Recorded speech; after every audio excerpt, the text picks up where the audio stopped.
మీ ఎలాంటి వ్యాపార ప్రకటనలకైనా వెంటనే మా ఛానల్ సంప్రదించండి. శ్రీమాత్రే నమ. జయ గురు దత్తాత్రేయ నమ. కన్యారాశి వారికి ఈ నెల ప్రారంభంలో 3 శుభగ్రహాలు 11వ స్థానంలో సంచరించడం జరుగుతుంది. ఎవరి జన్మ జాతకంలో అయినా ఒక శుభగ్రహం లాభస్థానంలో ఉంటే వారి జీవితాంతం ఎటువంటి ఇబ్బందులు లేకుండా సజావుగా సాగడం జరుగుతూ ఉంటుంది. అలాగే గోచారరీత్యా కూడా ఏదైనా ఒక గ్రహం లాభస్థానంలో ఉన్నప్పుడు గతంలో ఉన్నటువంటి అన్ని ఆర్థిక సమస్యలు సంపూర్ణంగా పరిష్కరించడం జరుగుతూ ఉంటుంది.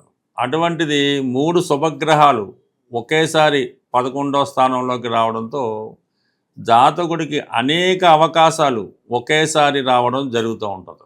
సో ప్రధానంగా ప్రస్తుతం ఏదైనా ఒక రాశికి ఆ రాశ్యాధిపతి చేసినటువంటి ఉపకారం మరే గ్రహం కూడా చేయడానికి ఇష్టపడం.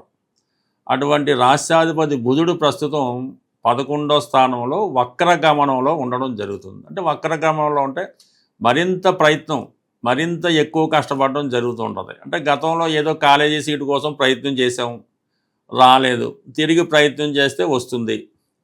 గతంలో ఏదైనా ఉద్యోగం కొరకు ప్రయత్నం చేశారు, అప్పుడు క్యాన్సిల్ అయింది, ఇప్పుడు ఆ ప్రయత్నం చేస్తే మీకు సక్సెస్ అవ్వడం జరుగుతుంది. ఆర్థిక పరంగా బ్యాంక్ లోన్ కోసం ప్రయత్నం చేస్తున్నాం, గతంలో ఏదో కారణం వల్ల రిజెక్ట్ అయింది, ఇప్పుడు ప్రయత్నం చేస్తే మీకు ఆ లోన్ కానీ, ఆ ఉద్యోగం కానీ, ఆ వ్యాపార ఏజెన్సీ కానీ వచ్చే అవకాశం ఉంటుంది. ఇదంతా కూడా మీకు జూలై 7వ తారీఖు వరకు మాత్రమే ఈ డబుల్ బెనిఫిట్ రావడం జరుగుతూ ఉంటుంది. ఈ జూలై 7 తర్వాత వక్రగమనంలో ఉన్నటువంటి బుధగ్రహం తిరిగి 10వ స్థానంలో ప్రవేశించడం జరుగుతుంది. తన యొక్క స్వక్షేత్రంలో ప్రవేశించడంతో కన్యారాశి వారికి భద్రమహాపురుష యోగం అనే పంచమహాపురుష యోగం యాక్టివేట్ అవ్వడంతో ఉద్యోగపరంగా మీరు చాలా స్ట్రిక్ట్గా, చాలా కాన్ఫిడెన్స్గా, చాలా ధైర్యంతో చేయగలుగుతుంటారు. 100కి 100 ఉద్యోగంలో మీకున్నటువంటి సమస్యలు పరిష్కారం అవడం కాక ప్రస్తుతం చేస్తున్నటువంటి మీకు వృత్తికి అదనపు అవకాశాలు రావడం జరుగుతుంది. అదనపు ఆదాయం వచ్చి కలుస్తూ ఉంటుంది అన్నమాట. ప్రస్తుతం ఏ వ్యాపారంలో, ఏ ఉద్యోగంలో ఎక్కడ ఉన్నా, మీరు స్టూడెంట్ అయి ఉన్నా కూడా మీకు 2 రకాల ఆదాయాలు ఈ సమయంలో రావడం జరుగుతుంది. విద్యార్థులకి ఇది మరింత బెనిఫిట్గా ఉండే అవకాశం ఉంటుంది. ఇక ప్రధానంగా మిగిలినటువంటి శుక్రగ్రహం ధన భాగ్యాధిపతిగా ఉన్నటువంటి శుక్రుడు లాభస్థానంలో ఉన్నాడు. అంటే మీకు మీ కుటుంబంలో ఒకరికి ఏదో విధంగా ఆర్థిక సహకారం పెరుగుతుంది, వారు అనుకున్న కార్యక్రమాలు నెరవేరుతాయి. మీ కుటుంబంలో ఒకరికి ఉద్యోగం రావడం వల్ల మీకు కొంత ఆర్థికపరమైన సహకారం, కుటుంబ బడ్జెట్ తగ్గుతూ ఉంటుంది. ఇది ప్రధానంగా ఈ రాశిలో ఉన్నటువంటి స్త్రీలకు మరింత అవకాశంగా ఉంటుంది. అంటే ఎవరైతే స్త్రీలు ఉన్నారో వాళ్ళకి వారు దేని కొరకైతే ఆశిస్తున్నారో, అది విదేశ ప్రయత్నమా, ఉన్నత కాలేజీలో సీటా, పిహెచ్డి కొరకు సీటా, వివాహమా, మీరు ఏదైతే ఆశిస్తున్నారో అది ఈ రాశిలో ఉన్నటువంటి స్త్రీలకి 100కి 100 లభిస్తుంది. ఇక వివాహం అయితే మీకు 100% మీరు కోరుకున్న దానికన్నా మంచి పెళ్లి సంబంధం, చాలా అందమైన అమ్మాయితో మీకు వివాహం జరగడానికి కారణమవుతూ ఉంటుంది. ఎవరి జన్మజాతకంలో అయినా శుక్రుడు గురువు కలిసి ఉంటే వారి జీవితంలో చాలా అదృష్టమైనటువంటి భార్య వస్తుంది, అందమైన భార్య వస్తుంది. వివాహం తర్వాత వాళ్ళ జీవితం సంపూర్ణంగా మారడం జరుగుతుంది. అటువంటి యోగం మీ జన్మజాతకంలో ఉంటే ఈ సమయంలో మీరు కోరుకున్న విధంగా మీకు మంచి కుటుంబం నుంచి మంచి భార్య రావడం జరుగుతుంది. సో దానితో మీ జీవితం పూర్తి టర్న్ ఇచ్చుకోవడం జరుగుతుంది. బట్ ఏదైనా శుక్రుడు లాభస్థానంలో ఉన్నప్పుడు స్త్రీల నుంచి సహకారం పెరుగుతుంది, స్త్రీల ద్వారా లాభం కలుగుతుంది, నూతన స్త్రీలతో, కొత్త వారితో పరిచయం ఏర్పడుతుంది. మీ కుటుంబంలో ఉన్నటువంటి స్త్రీలు మీకు సహకరించడం జరుగుతూ ఉంటుంది. ఇక గురువు మీకు 11లో ఆల్రెడీ ఉన్నాడు, స్థిరాస్తి కొనాలి, మీ ఆలోచన నెరవేరుతుంది. అలాగే వివాహ సంకల్పం నెరవేరుతుంది. మీ జీవిత భాగస్వామి కూడా ఆదాయం పెరుగుతుంది, వాళ్ళకి ఉద్యోగం లాంటిది ఈ సమయంలో రావడం జరుగుతుంది. ఓవరాల్గా ఇదైతే ఇంకా 10వ స్థానంలో రవి, వ్యయాధిపతిగా 10వ స్థానంలో రవి దిగ్బలుడై ఉండడం వల్ల వృత్తిపరంగా చాలా స్ట్రిక్ట్గా ఉంటారు. ఉద్యోగపరంగా మీరు ఏమైనా ట్రాన్స్ఫర్ కోరుకున్నా, వేరే చోటికి ఉద్యోగం కోరుకుంటున్నా అది జరిగి తీరుతుంది. ప్రస్తుతం మీరు ఒక చోట చేస్తున్నటువంటి మీ కార్యకలాపాలు వేరొక చోట విస్తరించడానికి కారణం అవుతుంటుంది. అనుకోకుండానే మీకన్నా ముందుగా మీ నేమ్ అండ్ ఫేమ్ స్ప్రెడ్ అవుతూ ఉంటుంది. అలాగే మరి 7వ తారీఖు తర్వాత, జూలై 7 తర్వాత 15 వరకు 10వ స్థానంలో ఏర్పడినటువంటి బుధాదిత్య యోగం, ఇది నిరుద్యోగులకి ఒక వరం లాంటిది. ఉద్యోగ ప్రయత్నాలు ఫలిస్తాయి. మీ యొక్క ఊహలకు తగినటువంటి ప్రతిరూపం, అలాగే ఒక వాస్తవ కార్యరూపం దాల్చడం కూడా జరిగే అవకాశం ఉన్నది. సో ఇక ప్రధానంగా మిగతా గ్రహాలు పరిశీలించినప్పుడు శని భగవానుడు సప్తమం నుంచి చూడడం వల్ల కొద్ది పనులు ఆలస్యం అవుతుంటాయి, అయినప్పుడు కూడా పెర్ఫెక్ట్గా జరుగుతుంటాయి. వివాహ బంధం మరింత గట్టిపడుతూ ఉంటుంది.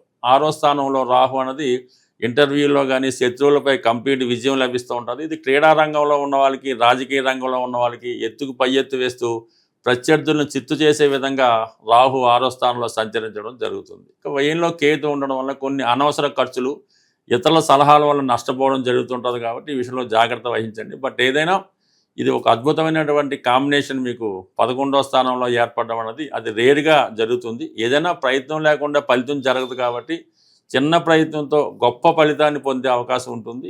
గోచారరీత్యా మనకి గ్రహాలు ఇబ్బంది పెడుతున్నప్పుడు ఏ నెల మనకి ఈ గోచార ఫలితాలు గ్రహాలు మారుతున్నాయో ఆ నెలలో వస్తున్నటువంటి కొన్ని ఇంపార్టెంట్ అయినటువంటి పర్వదినాలు లాంటివి రావడం జరుగుతుంటుంది. వాటిని మనం అబ్జర్వ్ చేయడం వల్ల గ్రహాలు పెట్టే ఇబ్బందుల నుంచి చాలా వరకు తప్పించుకోవచ్చు. అందులో ప్రధానంగా ఈ జూలై నెలలోనే ఆషాఢ మాసం ప్రారంభమవుతుంది.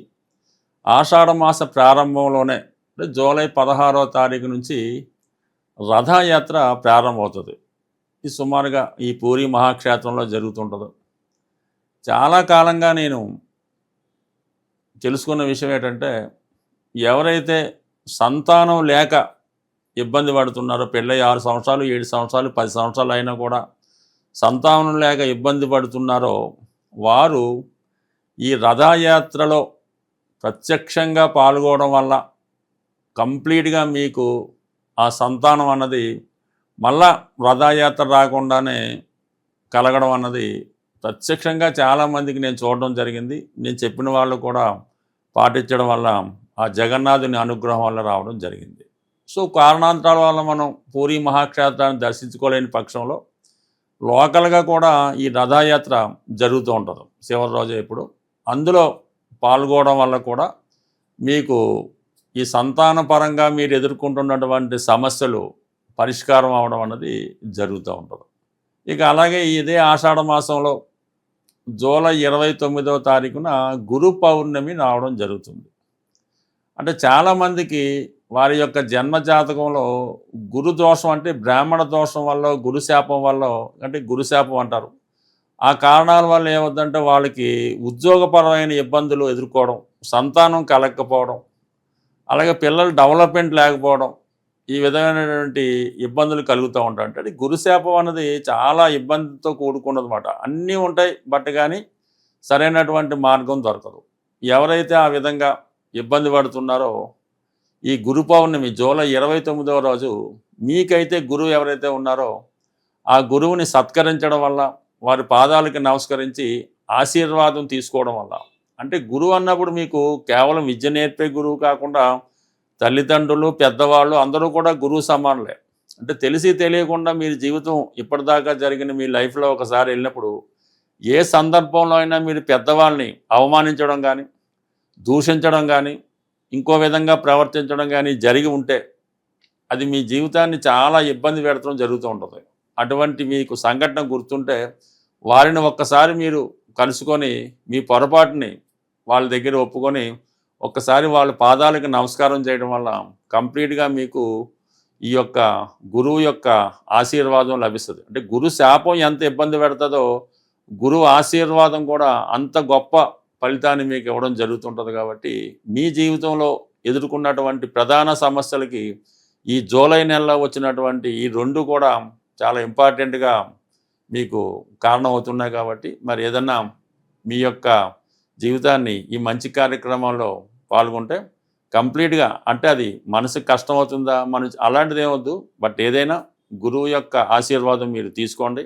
కంప్లీట్గా మీ లైఫ్లో చేంజ్ అనేది రావడం జరుగుతుంది. అలాగే ఈ ఆషాఢ మాసం స్త్రీ దేవతలకి చాలా అనుకూలమైనటువంటి కాబట్టి మీ యొక్క కులదేవత కానీ, మీ గ్రామ దేవత కానీ కంప్లీట్గా దర్శించుకొని మీ గ్రామ దేవతకి తగు విధంగా ఆచార ప్రకారం వాళ్ళకి చీర, జాకెట్టు, పసుపు కుంకాలు ఇవ్వడం కానీ, లేదంటే మీ యొక్క గ్రామ దేవత, కులదేవత వాళ్ళని ఆశీర్వాదం తీసుకోండి. కంప్లీట్గా ఈ గ్రామ దేవతల ఆశీర్వాదం ఈ ఆషాఢ మాసంలో తీసుకోవడం వల్ల, విధి విధానంగా పూజ జరిపించడం వల్ల ఈ జీవితంలో మీ యొక్క అభివృద్ధి కంప్లీట్గా ముందుకు వెళ్ళడం జరుగుతుంది. స్వస్తి.